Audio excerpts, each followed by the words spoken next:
Dans cette vidéo, je vais vous montrer comment intégrer ChatGPT très simplement dans vos Google Sheets, l'équivalent d'Excel de la suite Google. Nous allons voir comment, grâce à ChatGPT, trouver de l'information et l'intégrer directement dans vos tableurs. Nous allons voir les points forts de cette génération d'informations structurées, mais aussi ses limites.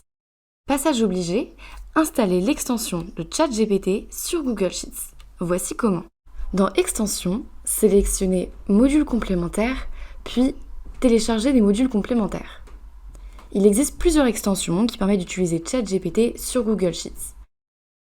Pour ce tuto, j'ai choisi d'utiliser GPT for Sheets and Docs, qui est une extension gratuite qui est réalisée par l'entreprise Talarian, une petite entreprise indépendante spécialisée dans Google Sheets depuis plusieurs années. Donc pour l'installer, vous tapez dans la barre de recherche GPT for Sheets and Docs et vous sélectionnez le premier résultat.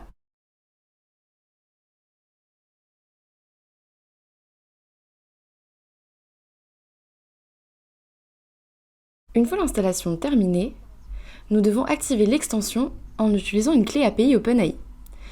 Donc pour ce faire, vous allez sur le site d'OpenAI, vous vous connectez ou vous créez un compte, puis dans Personal, View API Keys, vous créez une nouvelle clé. Vous l'appelez comme vous voulez et vous copiez la clé.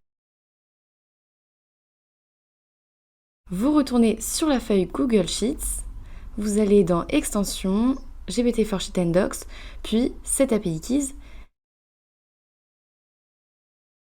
et vous collez la clé et vous enregistrez. Une fois l'extension activée, vous pouvez utiliser toutes les fonctionnalités de ChatGPT sur Google Sheets.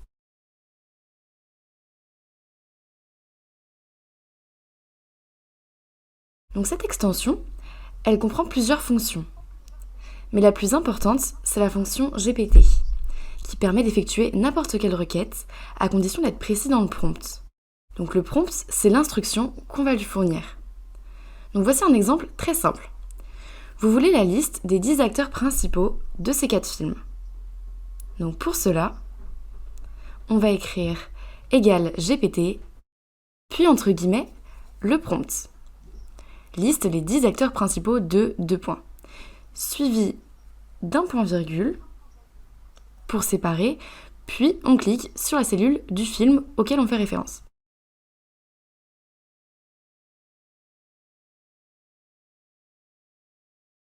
On a bien notre liste. Maintenant, on veut étendre. On sélectionne le point et on glisse. Pour créer une liste avec des éléments structurés, vous pouvez utiliser la fonction GPT-List. Dans cet exemple, nous allons créer une base de données répertoriant les 30 acteurs principaux des films Harry Potter. Donc pour cela, écrivez simplement entre guillemets 30 acteurs des films Harry Potter. On obtient notre liste. Essayons maintenant avec un nombre plus élevé d'acteurs.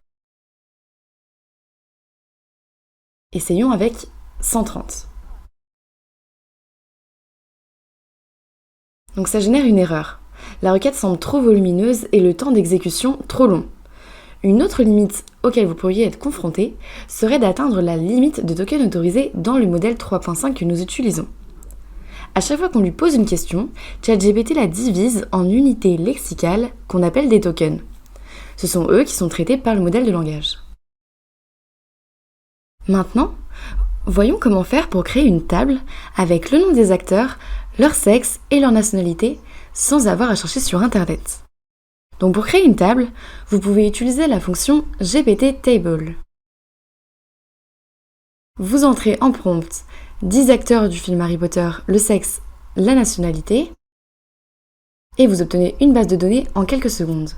Maintenant, essayons avec un film plus récent, par exemple Anatomie d'une chute, qui a remporté la Palme d'Or en 2023. Donc le modèle 3.5 que nous utilisons, il ne va pas chercher l'information sur Internet. Il n'a pas été entraîné après la date de 2021. Et quand il ne sait pas, il invente. Donc pour éviter ça, on peut ajouter au prompt de nous indiquer quand il ne sait pas. Donc si tu ne sais pas, écris « je ne sais pas ». Merci d'avoir regardé ce tutoriel. S'il vous a plu, n'hésitez pas à vous abonner pour découvrir plus de vidéos. Vous pouvez aussi nous suivre sur les réseaux via les liens affichés dans la description.